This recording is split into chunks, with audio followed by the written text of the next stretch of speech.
മാതാനഗർ പള്ളിയിൽ ഒരു വിമതനല്ലാത്ത അച്ഛനെ നിയമിച്ചാൽ ഏകീകൃത കുർബാന അവിടെ നടക്കും. മാതാനഗർ പള്ളിയിൽ ഭൂരിപക്ഷം സഭാ അനുകൂലികൾ ആയതുകൊണ്ട് കുഴപ്പമില്ല. പക്ഷെ മറ്റു പള്ളികളിൽ വലിയ സംഘടനകൾ നടക്കും. രണ്ടു വിഭാഗത്തിലും പോലീസ് കേസുകൾ വരും. പിതാക്കന്മാരും വിമത വികാരികളും കേസും കൊടുത്ത് തലയൂരി പോകും. ഇരു വിഭാഗത്തിലുമുള്ള ആളുകൾ കേസും പുകിലുമായി നടക്കേണ്ടി വരും. അങ്ങനെ നാളെയും ഒരുമിച്ച് ജീവിക്കേണ്ട വിശ്വാസികളെ തമ്മിൽ തല്ലിച്ച് തടിയൂരാനുള്ള ശ്രമങ്ങളാണ് ഇപ്പോൾ നടക്കുന്നത് എന്ന് മനസ്സിലാക്കിക്കൊള്ളുക. ഈ നടക്കുന്ന പ്രക്ഷോഭങ്ങൾ ഒന്നും വത്തിക്കാനിൽ പോയിട്ട് സിനഡ് പിതാക്കൾ പോലും അറിയുകയില്ല. പ്രതിഷേധം ഫലപ്രദമാകണമെങ്കിൽ 3 സ്ഥലങ്ങളിൽ കേന്ദ്രീകരിച്ച് നടത്തണം. രൂപതയുടെ ആസ്ഥാന ദേവാലയമായ ബസിലിക്ക, രൂപത ആസ്ഥാനം, സഭ ആസ്ഥാനം. ഇവിടങ്ങളിലേക്കുള്ള പ്രതിഷേധങ്ങൾ അറിയേണ്ടവർ അറിയും. അതല്ലാതെ മെത്രാന്മാർ ആരും തന്നെ എറണാകുളത്ത് ഇടപെടുന്ന പ്രശ്നം വരുന്നില്ല.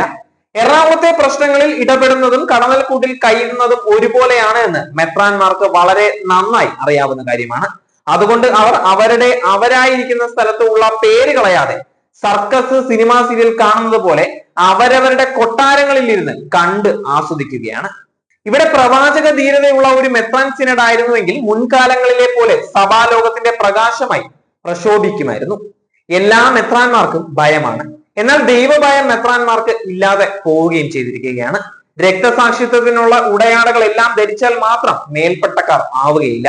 നിങ്ങൾ ക്രിസ്തുവിനെ അനുഗമിക്കുക, അനുകരിക്കുക. അതാണ് മെത്രാന്മാരുടെ ഇടയ ദൗത്യം. എറണാകുളം അതിരൂപതയിലെ ആരാധന ക്രമ പ്രതിസന്ധി മെത്രാൻ സിനഡ് കാണുന്നില്ലേ എന്ന് ആരെങ്കിലും ഒക്കെ ചോദിക്കുകയാണെങ്കിൽ ഞങ്ങൾ ഈ നാട്ടുകാരല്ല എന്ന് പറഞ്ഞ് തടിയൂരുകയാണ് പതിവ്. എന്നിട്ട് സമവായത്തിനായി ഏജന്റിനെ ഏർപ്പാടാക്കി. കുരിശ് വഹിക്കാൻ കഴിയാത്ത സിനഡ് പിതാക്കന്മാർ എറണാകുളം അതിരൂപതയിലെ വിശ്വാസ പ്രതിസന്ധിയിൽ ഇനിയെങ്കിലും ഒന്ന് ഇടപെടുക.